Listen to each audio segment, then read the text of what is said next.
Natatakot ka ba na baka mabuntis mo siya o baka naman gusto mo siyang mabuntis pero araw-araw naman hindi mo alam kung ano ba yung mga senyales? Actually, mga madam and sir, dapat kasi alam nyo po yung mga senyales na nangingitlog na o nasa fertile window ang isang babae. Nice. Okay, para hindi lang sugod na sugod, may laban din tayo, may bala. So if you do like my content, mga madam and sir, no, just don't forget to please click, like, share, and subscribe sa aking YouTube channel po, my new Facebook page, Instagram, and TikTok. So maraming salamat po. God bless!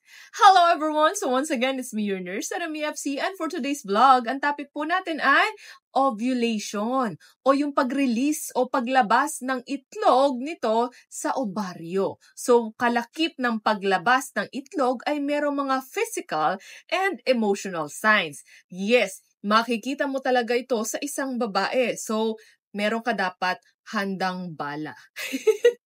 Parang may naamoy ako hindi maganda. So, ano ba yung mga common signs and symptoms during ovulation? Number 1, changes po sa aming cervical mucus o yung vaginal discharge, yung nalabas sa aming ari.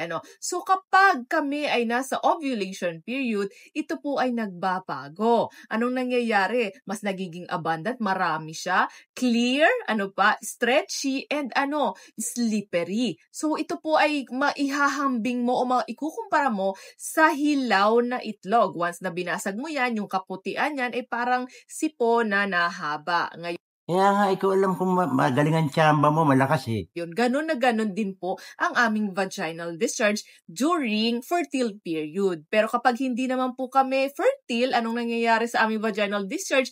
Hindi po ganon. Parang yung paste na apiso. Yung apiso na parang binibilog. Ganon. Hindi siya stretchable. Next, number 2, we have the ovulation pain o yung tinatawag na Mittels-Mers.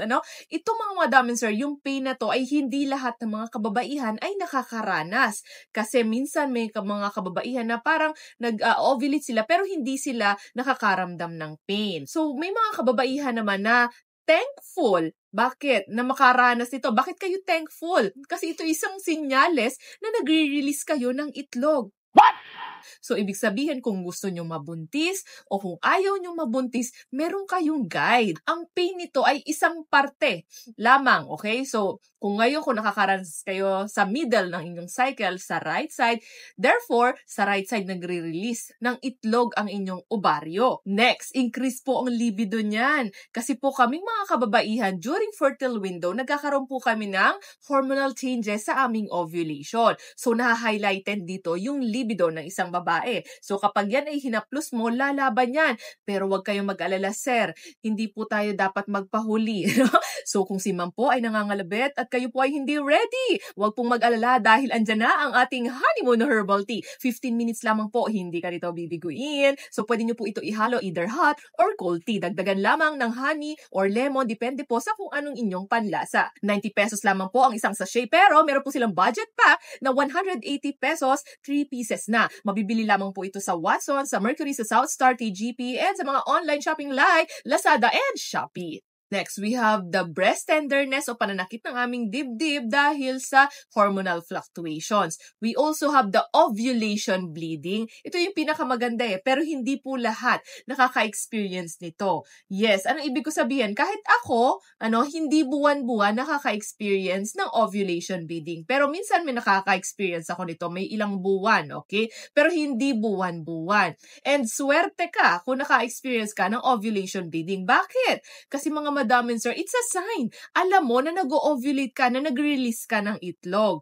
So, kailan to nangyayari? Sa mid ng inyong cycle. Actually, ni-release ko na to sa mid ng inyong cycle. Kung kayo ay 28 days, kalahati nito, 14 days, usually, sa kalahati ng inyong cycle, 2 weeks, So, doon nagre-release ng itlog at possible na ikaw ay magkaroon ng tinatawag na ovulation bleeding. Next, we have increase po ang inyong basal body temperature. Literal na manginit-nginit ang inyong partner. Kahit yan ay walang ginagawa at rest lang yan, yan ay parang medyo may slight increase ang kanilang temperature. Damn! At syempre, hindi rin mawawala yung bloating o yung kabag at mood change. Yes po, kaming mga kababaihan kapag nasa fertile window ay hindi rin namin ma-express kung ano yung aming nararamdaman. So, wag nyo na kaming patulan.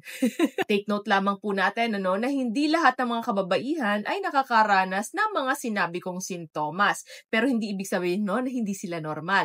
You may also track your ovulation days, your ovulation period. I-track mo yung mga sintomas na nararamdaman mo para mas maintindihan mo ang inyong katawan. This would be the end of my vlog po. Thank you so much for watching and hopefully na may naiambag ako sa inyo for today's video. So maraming salamat po. God bless. Thank you and goodbye.